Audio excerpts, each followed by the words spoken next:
Welcome everyone to another truly outrageous Pony Players podcast. I am of course Funky Phil, and with me on the panel this evening we have two people. First up we have Card Shark, Howdy, howdy. What's up, guys? and second of all we have Torrentails. Howdy, howdy. How's it doing? So tonight's one probably won't be as long as the other one. It may be. Who knows what's going to happen? Because we haven't got a lot of questions to go through. We have two that have been submitted from Reddit users, and one final one that we'll open up and then discuss with everyone else.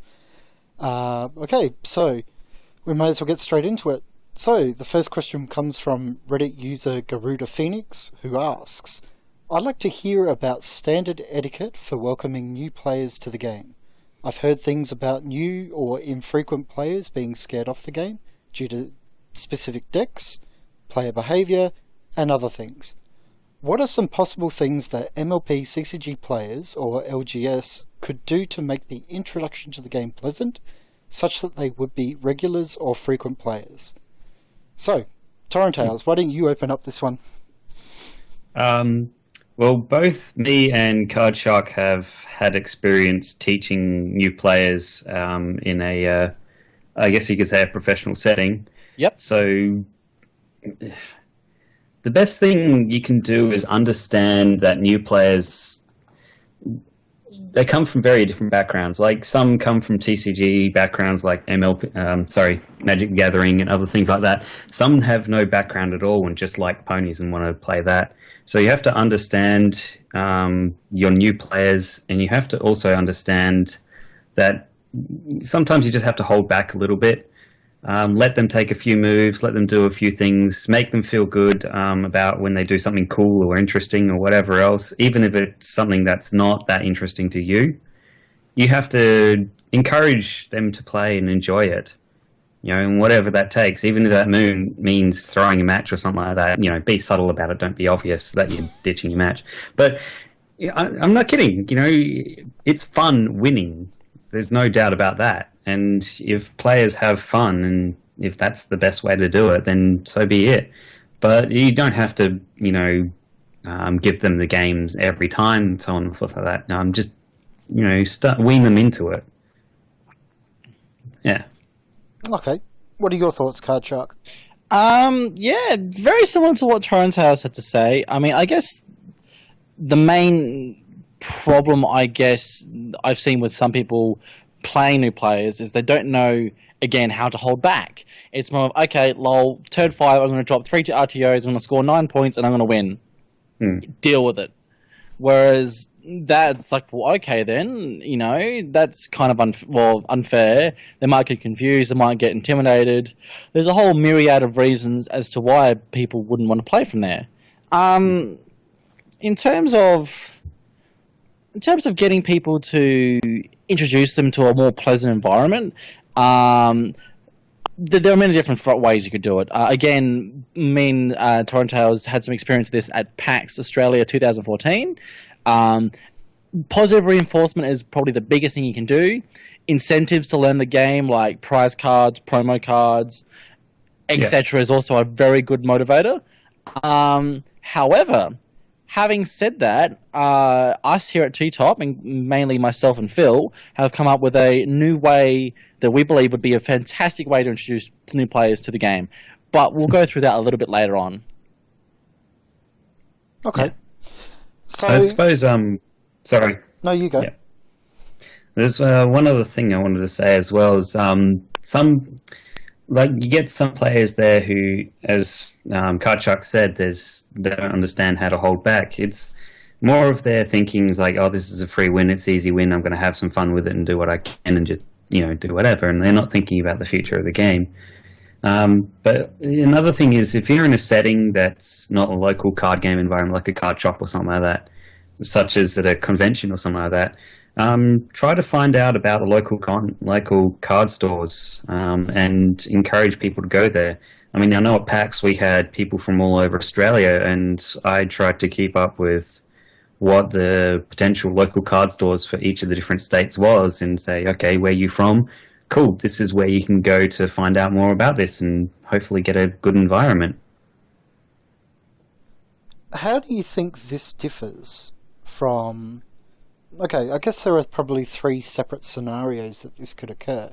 You've got the, say, a gaming convention or a convention in general that has gaming involved, where someone may go along and go, oh, that looks pretty neat, how about you show me what that's like? Someone at a card store specifically going there to find out, or someone who's asking for it in a social setting. So throw it up on Reddit, for example, and say, hey, I've heard about this game, are there any players in the area? Do you think it's the most constructive way to get them into a store first? Or, like, so you can say, well, this is where you start off with a baseline of products and that sort of stuff, this is what's available? Or would you try and encourage them outside first, see if they're interested, and then draw them in? That one's a bit hard to say. I mean, I've been a TCG player for over a decade now, so the new aspects of that are a little hard to say. But I think your best bet would be to not necessarily throw them at a card store, but put them into a community, perhaps, find out if they have any friends or something that may be into the game, get them to play with their friends and whatever else and enjoy that. Then maybe look at starting some of the more serious aspects, like tournaments and things like that, and going to a card store. Yeah. Well, say, for example, that it's our regular... We meet up on a Saturday at a couple of different stores, depending on what week it is. And there are often people who are watching on and that sort of thing. Do you think it's viable for them to say, hey, look, I'm interested in playing. Can I sit down and play in your tournament if you have a deck for me to play? Or do you think it's more beneficial for you to say, well, watch what we do, get an understanding of the mechanics, and then afterwards we can sit down and walk you through it in a very one-on-one basis? I would definitely say the second option. I mean, I guess for me, coming into the MLP CCG, that was my first card game ever. My approach was a bit different. Having said that, if you're at a card shop and you come in, okay, two blokes are playing the MLP, whatever. Definitely, hey guys, do you mind if I sit down, watch, and if you don't mind explaining some things, and then after that, okay, so what'd you think? Would you like to learn how to play one-on-one? And then you'd use that as a momentum to, if they want to, yeah, sure, we'll have a game now, and you'll go through the different aspects, rules, phases, etc. Excuse me. And then from there, you could say, okay, well, if you want some more information, this is what this hobby shop in particular sells, and here's where you can go to get more community-based information from everyone who plays a card game. That's pretty much what I'd do as well. I mean, in terms of how I got into the card game, I learned how to play on YouTube. I watched a video. It was the day before a convention, my first ever pony convention, which was PonyCon AU 2014, which coincidentally is the same place where me and Torrentails met.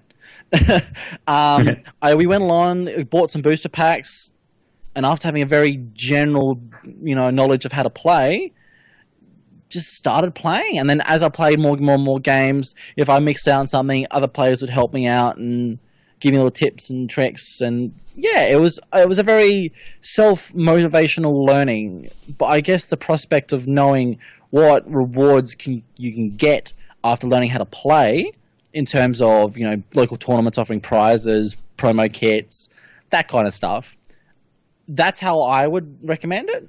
But as is necessary, every method is going to be different. Everyone's going to be different in how they go about it. But yeah.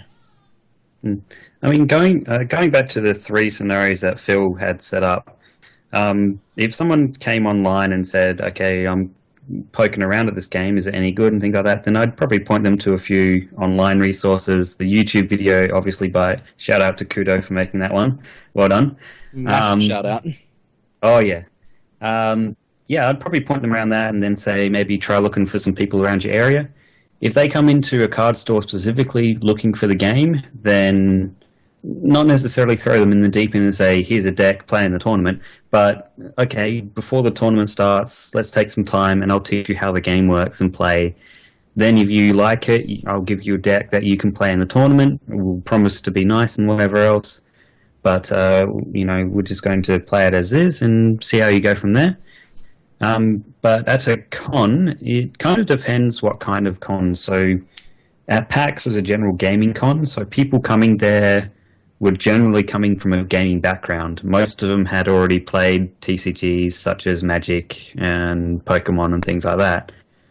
So they were sitting down to learn that and think, oh yeah, I like ponies as well, let's do that. So it's easier to teach them because you can work off the basic rules of other TCGs and the strategies and so on and so forth.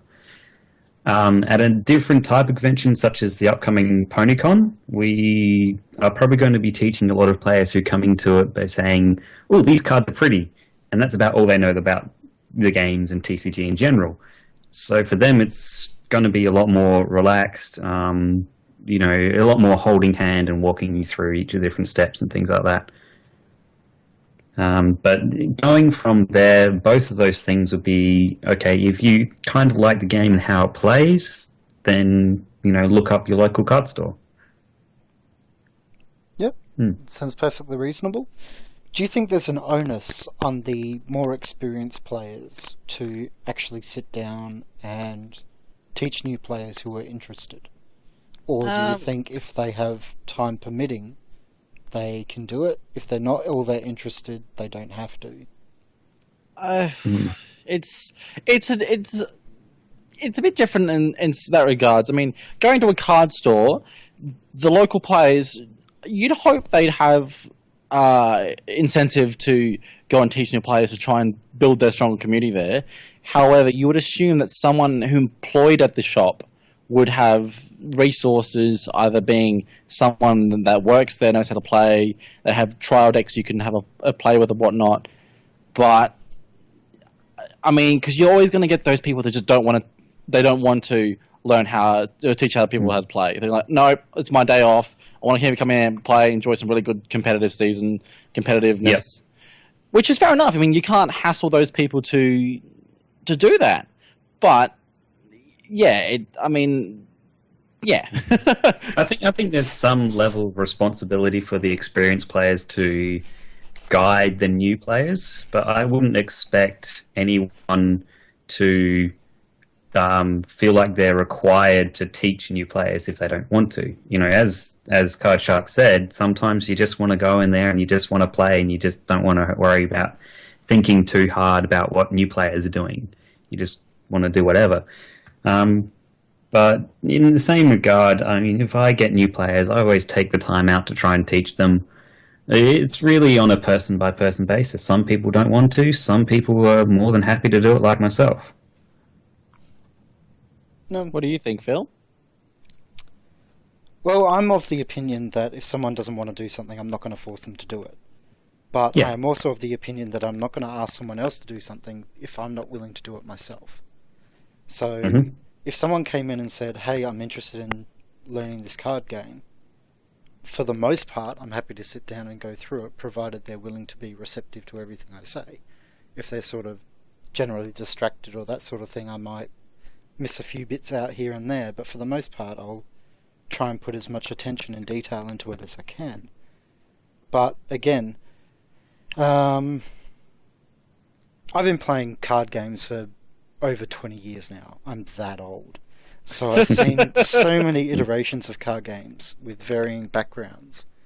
And from my perspective, it's always been easier for me to teach someone with some form of gaming background than it has for someone who has no gaming background whatsoever. So I'll admit there are times where I am not giving it my all to people who have, sort of limited gaming knowledge, because I find it so very taxing, because I've got to slow down everything that I'm doing, explain everything that's going on, explain all the interactions, and ensure that they have some level of understanding. And if I'm not able to do that, then I see it as, on my part, as a bit of a failing, I guess you could say. But for the most part, I enjoy doing it. I certainly don't do anything to try and scare people off of the game. Not intentionally, anyway. And I think for our group in particular, here in South Australia, we're a fairly closer-knit bunch. So we do a lot of a lot of social interaction outside of just the competitive tournament play. Yeah. So if a new player did want to come along, it's easier for us to assimilate them because, we're not just rocking up once a week for tournament play and that's that. Mm-hmm. I think one of the other, looking back at the question, just looking at general player behaviour, I don't think it's something we've had to worry about so far in the CCG. I mean, we've come across players that are somewhat abrupt and rather curt, but not aggressive or rude, which I think is probably the key thing, is that, especially with us, there are no that general animosity or that 100% killer instinct or anything like that, which makes it easier to say, well, although the tournament may not be a good idea for you to start up on, if you do, it's not going to hurt all that much. And certainly they're going to get a better understanding because we're willing to sit there and go through as much as we can without, chewing up time for the match or anything like that. I think the other point, when in particular we're playing just a local tournament at one of our houses, just one of our little social casual games, with some of the less experienced players, if we find something in their deck while the tournament is running that is either a dead card or could be modified or insert this, take this out, or put one more of this in, we give them the freedom to do it. Because although we do enjoy playing and do enjoy winning, we also want everyone else to be playing up to their level as well. So if there's some deck limitation that's holding them back a little bit, either because they haven't got enough colour entries or this card's a dead card and they're just discarding it every single time, so they might as well replace it, we give them that latitude to do so. It makes it a more competitive environment, and it's more rewarding when you win against someone who knows what they're doing. Well, yeah, and it's helping them to understand, in particular, deck construction, and making them think about the choices of cards that they're putting in their decks. So if something isn't working for a particular reason, just get rid of it. Just replace it with something else. Like I remember, I think it was Dylan that had the tank in his deck, the new critter from Crystal Games. And he was running 2 copies of one Rainbow Dash card. So it was basically a 2 for a 1-drop that gave him no real benefit. So he swapped it in for extra troublemakers, like I think it was even Yellow Parasprite, because at least it gave him something he can do with that card rather than go, well, I wish I didn't have this card in my hand. Every single time. That's it. So I can only speak from our standpoint, mainly because this is what we're doing week in, week out. But I think for us, we try to make it as welcoming as possible. I mean, there's going to be times where we might seem over-aggressive or overbearing, but that's more a personality thing as opposed to a trait related to the card game. Yeah. Well, that's you and me, Phil. We're both fairly aggressive players, and I think Card Shark has picked up on that. So yeah. That doesn't turn me off at all. It just means it's more satisfying when I end up taking you down. There you go. I guess to cap off the question, one thing I'd like to say that I guess the MLPCCG community and the card game itself, it has its own unique challenge to getting new players in, and it's not present in any other card game that I'm aware of, and that is the stigmatism of the MLP, especially in particular the Brony fandom. There's been many times our local card shop, not card shop, don't mind me, that I'm sitting there having a good game against whomever, having fun, and you get someone going, "Oh, what's this? Bloody freaking MLP! Oh, what? You sit there and just throw ponies at each other, yeah? How could that be a fun game?" And it's getting past that initial, okay, you guys, you're just playing it because you're just weird, old, creepy men who like to play, watch My Little Pony. Well, being a brony does help playing the card game. It's not necessary in my opinion, but it makes your enjoyment a bit more satisfying when you can play, pull off a really good play with one of your favorite ponies. Getting past that, for some people, and I'm going to say this, and it's probably a bit controversial, it's impossible. I remember quite aggravatingly at PAX 2014, I had someone come down whom I was doing demonstrations for, and just sit there and take the absolute mickey out of me for being a brony, for liking the card game, and for liking ponies in general, and throwing jokes that I'm not going to mention on here because they're not really appropriate. But I myself was personally offended by these comments, and I simply asked them to leave. So I guess that's one thing that Magic the Gathering doesn't have, Yu-Gi-Oh doesn't have, Pokemon doesn't have. But I think as a community, from my standpoint, what we've seen so far, we've been nothing but, okay, that's fair enough, that's your opinion. If you don't like it, that's okay. If you want to give it a go, we're happy to show you. We're very... Love and tolerate. Love and tolerate, literally, and it's literally love and tolerate, or, we're happy to give anyone a fair go if you'll give us a fair go. Yeah, that's it. Coming from the other side, flip side of the coin, is a lot of bronies, especially, bronies that I know and from across Australia, generally they're not interested in card games at all. So on the flip side of that, it's kind of hard to get people who are bronies into the game. As an example, we have one friend of ours who is playing the game and he is doing pretty well in it, but he's only really doing it just to collect the cards, and that's the only thing he's interested in. Which is not a bad thing, though.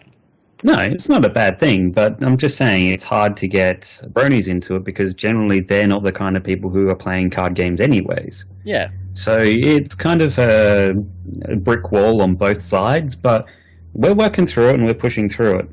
Yeah. There is one more thing I'll say, though, and I forgot to mention this earlier, is if you're teaching a new player, please don't be a rules lawyer. Whatever you do.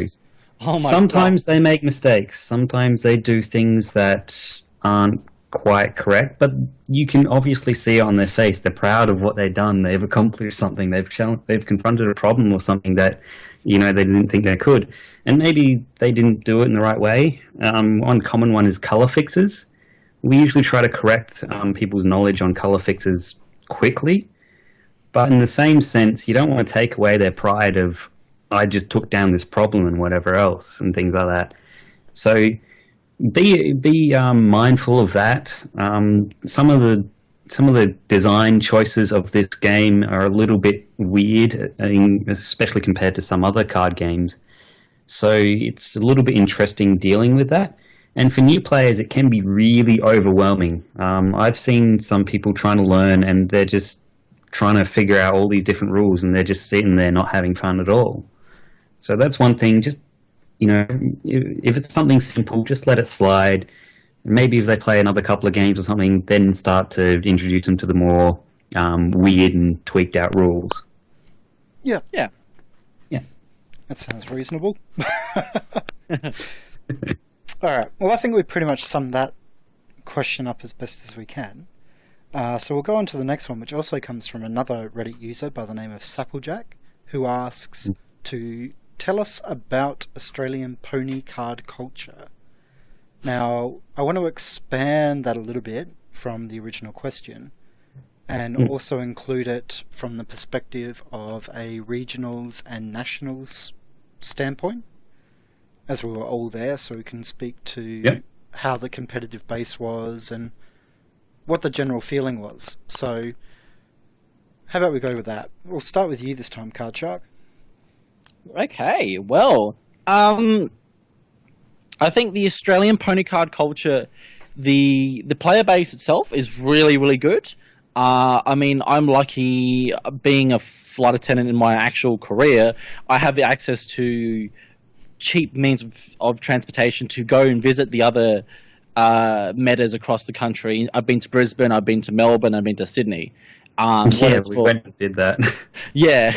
we went and played in someone else's regional event. It was hilarious. I'll explain why I did that in a second. But it's helpful. And every time I've gone to one, there's been nothing but love and acceptance and just all around fun around the play base. What I don't like about it though is that we get shafted when it comes to release schedules down here. It took us, and I'm not quoting the exact time, but we got Rock and Rave months after they got it in America. Which I think it was about 2.5 months. Yeah, 2.5 months, which doesn't sound like too bad, but when you consider that because of its release date, it wasn't available in our nationals and regionals tournaments. Which I'd have to fact check it, but from memory, it was just before the US release of Celestial Solstice. Okay, I think we got it. Right. I think we got it 4 days before the US release of Celestial Solstice. That sounds very, very. And we got Celestial Solstice 6 days before the Crystal Games release was meant to occur. And as you can see, from a competitive standpoint, I mean, we're not in tournament season at the moment, which is great. So it means we're able to have fun with these decks, the cards we have at the moment. And I mean, luckily we're not like Magic. We're not limited to getting our stock from overseas and interstate and that kind of stuff.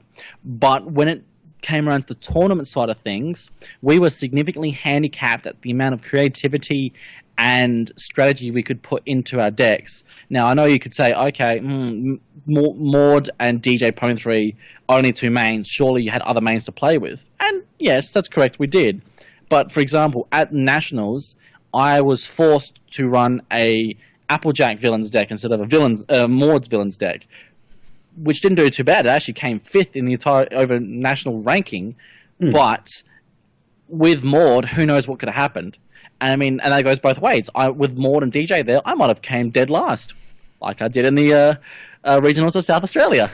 Well, that was the thing, is that the limitations of the mains available and the deck's choices available, so you had to look at what was running in that meta, and it was basically BBZ.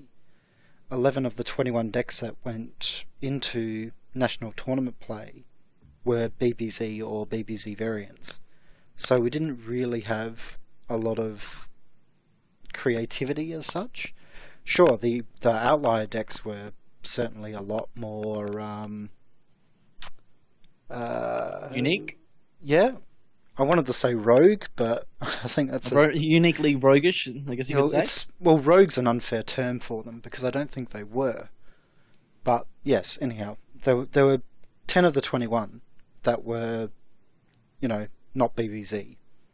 And of those ones, I think only 3 were other variants on other main meta decks, basically.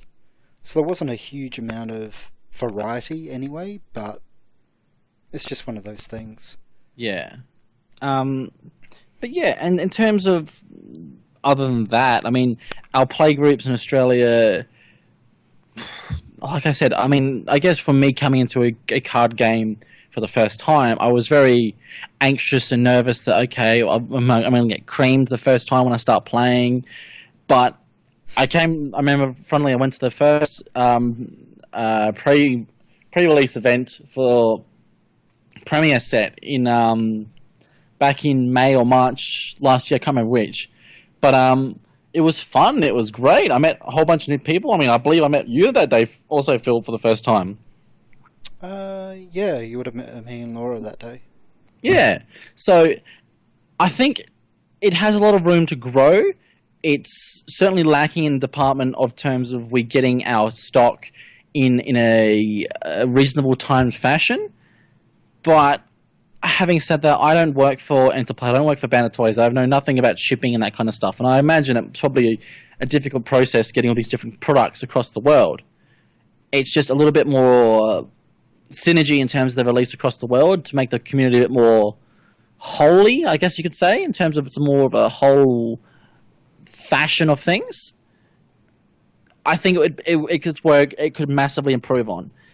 But I'm going to say it's been nothing positive. I mean, hell, I managed to get my roster to specifically let me have Saturdays off every week. So that's how much I'm dedicating time and love into the MLP CCG community, especially in our own play group, is I'm sacrificing hours at work to play. And it's certainly something you wouldn't do unless you enjoyed doing it. Well, that's exactly it. Mm. What about you, Torrentails? Hard to say. I mean, going back to the first aspect is really what I've seen is that the Australian culture here, for the cards at least, is probably one of the biggest. And I think Interplay is actually waking up and realizing that. We're certainly one of the most loudest on the community forums behind the US. Because we get a lot of interaction there, especially me and Phil are all over the place. Card Shark pops up every now and then on Handcant a lot. So we're getting a lot of attention, and we are really making our plight known that we are running behind the US in release dates. And we kind of saw a little bit improvement with that. I think Crystal Games, we only got about 4 weeks after the US, which is much better than the previous two. Yeah, I think it was. Yeah. So I think we got our pre-release kits 2 weeks after the US release, Mm. and then actual stuff another week and a half after that. Yeah, so it's improving a bit, and a lot of that is Banter Toys as well. They've been really helpful in that, and I know you've kept in contact with them and kept up with that. But aside from that, it's, I don't know, it's hard to say. It's like any other card game culture. It has its ups and downs. I mean, I've been part of quite a lot of them. The good thing here is that it's a fairly light and happy environment. I mean, a lot of other card games you go and play and it's all serious and competitive and you must win and everything like that. But in this one, it's light-hearted. You have fun. You build fun decks. You play around a bit. And even in serious tournaments, it's still very social. And I think that's got to do with the from fact that it's still a fledgling game, so to speak. Yeah, so it that hasn't and built up to that point yet. But as you said, we're not overly aggressive people by nature. We have those that are the absolute, I don't know, lack of a better term, arse clowns about things, and we have those who are just interested for the more casual aspect. But I think for the most part, there's probably like a very, very, very small amount that are the arse clowns, and a lot more that who enjoy not only the social aspect of the My Little Pony game, but the social aspect coming from outside of that as well. So a lot of that just expands from the brony culture as well. I mean, in general, the brony culture is probably one of the most docile fandoms out there. And I don't mean docile in a bad way. I mean it in the most fantastic possible way possible. We love and tolerate, and we take that literally as well, and that expands into the card game. Yeah. So it's a great environment to be in. I imagine it's pretty much the same all over the world here, but particularly in Australia, there's a lot of camaraderie as well. Like as we said, me and Card Shark have gone over to other states and we've played in their regionals and other tournaments there, and we've been welcomed just as much as we would be here at home. Yep, 5th in Melbourne, baby. Yeah. Shouts out to the Melbourne guys. Yeah, so I think that's the other thing as well, is that if we wanted to go interstate, in particular for us going from South Australia to Victoria, it's an 8-hour road trip, and it's an enjoyable road trip. And there are certainly people that we've met from, well, you've met from regionals, and I've met from nationals, that should we be travelling to another interstate tournament, they'd be happy to crush us up for a night or two on their couch, or go out of their way to go, oh, okay, you're in town, let's go do something. So, and of course, the opposite is true as well. If they happen to come here, we'd be more than happy to welcome them. Definitely. And hang out and do shit. Yeah. So I think we've benefited a lot, actually, from nationals in particular, actually being able to go to someone else's player base and seeing what they're like and meeting all the people and playing against them and so on and so forth.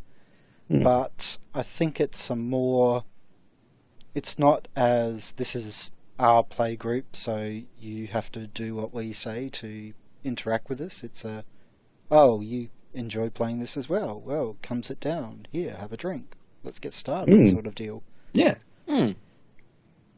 And although I've been out of other card games for a while, such as Magic, it's something that maybe it was just me, but certainly from the competitive and tournament aspect, I haven't felt that welcomed into a different community environment as I have with this game.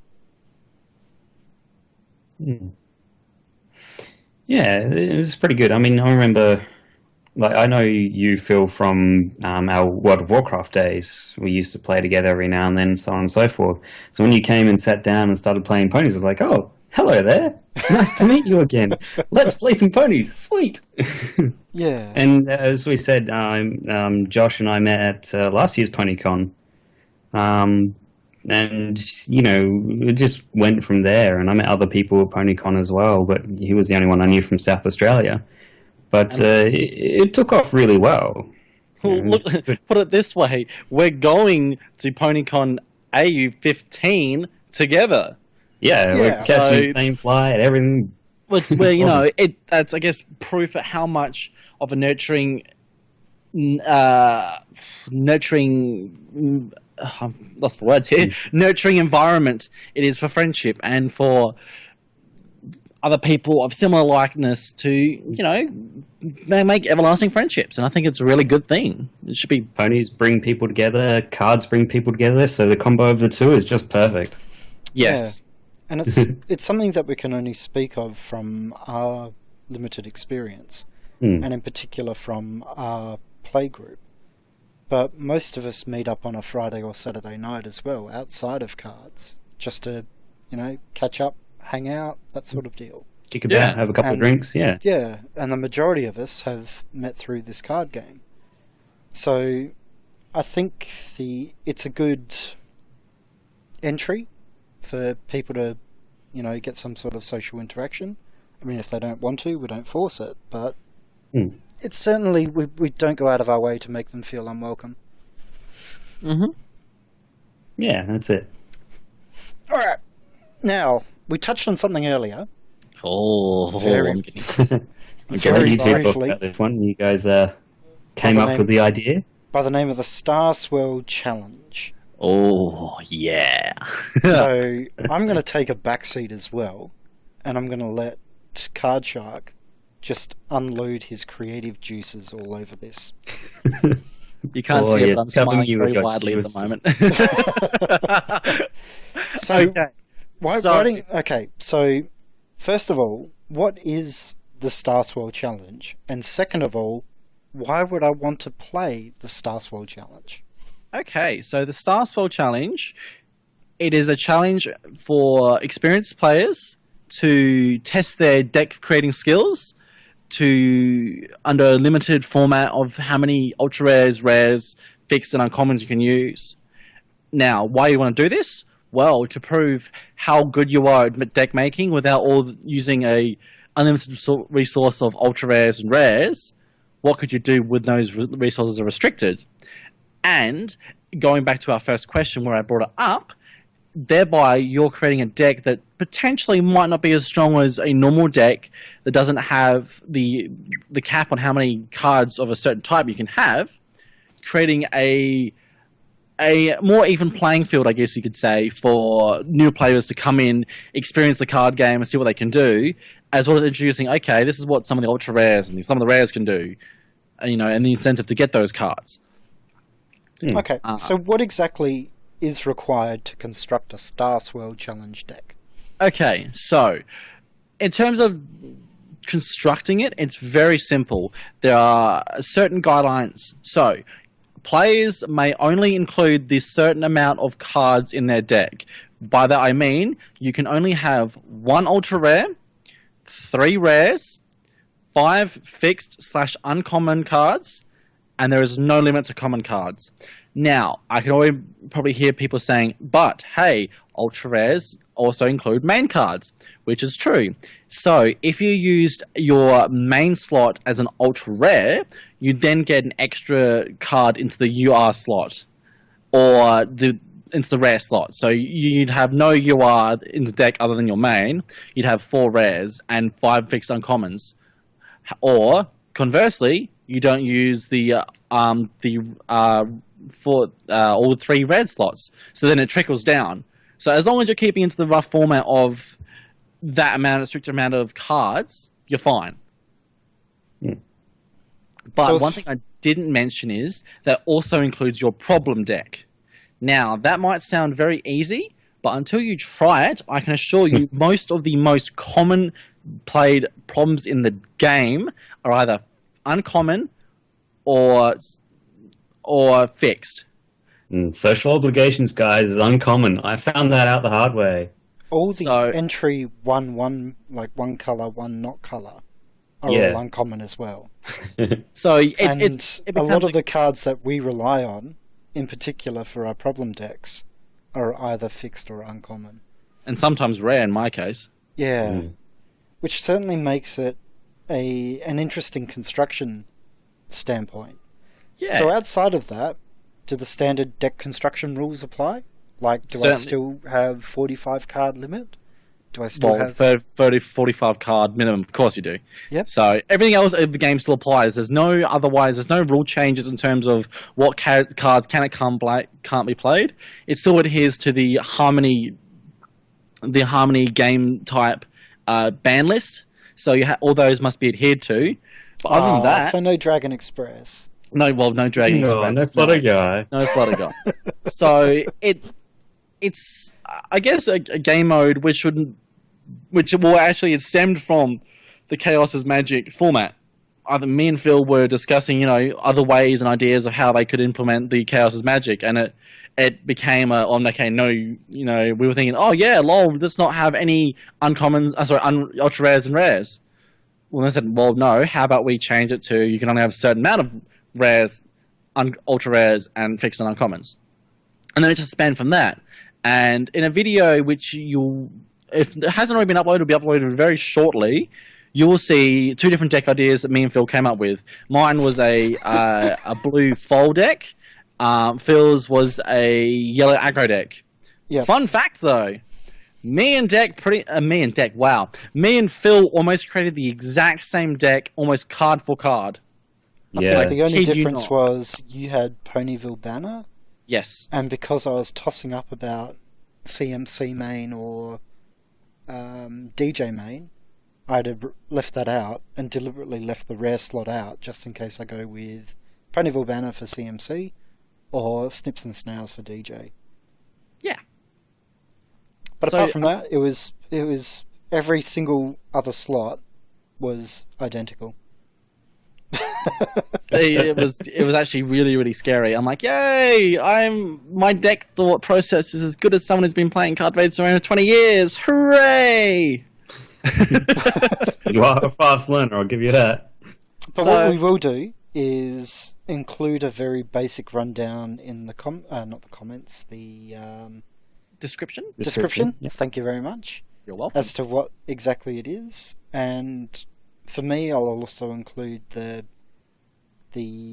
yellow aggro deck that I ended up using as a link in the description.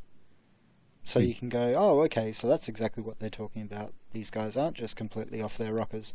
Yeah, and under that link there, we'll put the actual video, the link to that one there, to show you both these decks in action, and just, I guess, the impact it has on the game. I guess, brief spoilers for the video.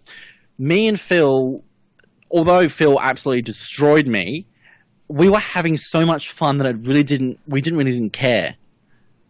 It was nice to play with some cards that generally don't see the light of day because they just generally seem unuseful. Yes, and I was certainly playing with cards that I either haven't touched in a long time, mainly since BBZ days. Yeah. And other cards that I've never thought about putting into a deck either, which have now led to them being included in other decks now. It was very interesting when I was building my deck as well, because I had quite a few ideas floating around thinking, oh yeah, they'll probably work. They only use a handful of rares and ultra rares. But as I tested more ideas, like, oh no, that's too many uncommons, that's too many rares. Oh no, my problems I have, X amount of uncommons and things like that. And I literally spent hours trying to make the deck, and it was such an unusual deck building. I mean, I've built pauper decks before. I've played them before, and there hasn't been a problem with that because it's just no rares, no ultra rares, so you don't have to worry about that. But when you've only got 1 and 3 rares, it's real head scratcher sometimes trying to make it up, especially trying to keep different from you guys. Like, oh, you went with foals as well. Well, there goes that idea. I guess it should come with a warning, the game mode, that if you're only starting out with the game, I highly recommend you don't try this challenge. It requires a lot of different cards from different sets and a lot of disposable knowledge about these cards and how their effectiveness are. What I will say is that the challenge and the feeling you get after you've completed it, you feel like a real badass. And hence why we called it the Star Soul Challenge. You're this great master deck maker to unleash your creations upon the pony community. It was a very apt name, yes. Yes. I'm hoping they make a Star Swirl the Bearded Ultra Rare so I can put that in the deck. They probably will eventually. Yeah, so as you can say, I'm quite passionate about it. Whether it'll catch on or not, I'm hoping we can, unleash it to the Reddit community soon and other communities. And I'd honestly love to see any and all deck ideas you can come up with, and we'd be happy to test them. I'm happy to, we'll have to speak to the guys, but I'm happy to make it like another segment on the channel as, the Star Swirl Bearded Challenge. Yeah, I'll get Big Al to put it up on Reddit as well and see. I love Big Al. He's awesome. See whether we get any interest from that. He's a jerk sometimes, though. He's a bit of a jerk sometimes. He's the one that's standing over my shoulder at the moment, making sure that this gets done. So. I hate you sometimes, Big Al. I'm going to put it out there. But part of the reason this Star Swirl Challenge came about was we were not moving, but we were trying out a new card shop location with the guys that there would be new players to introduce into the game. So rather than going in there with our standard, my DJ recycle deck and your Maud villain deck and so on and so forth, we'd go there with slightly friendlier decks, which we thought would also mean that it's a more competitive environment for everyone else, because not everyone's been playing as long as we have and collected the play sets of RTOs or Goodman's Doctor Who's or Nightmare Moons or that sort of thing. Carbo loaders. Yeah, exactly. Which didn't exactly go for the tournament perspective as I thought it would. No, you and me, Phil, came first and second respectively. Yeah.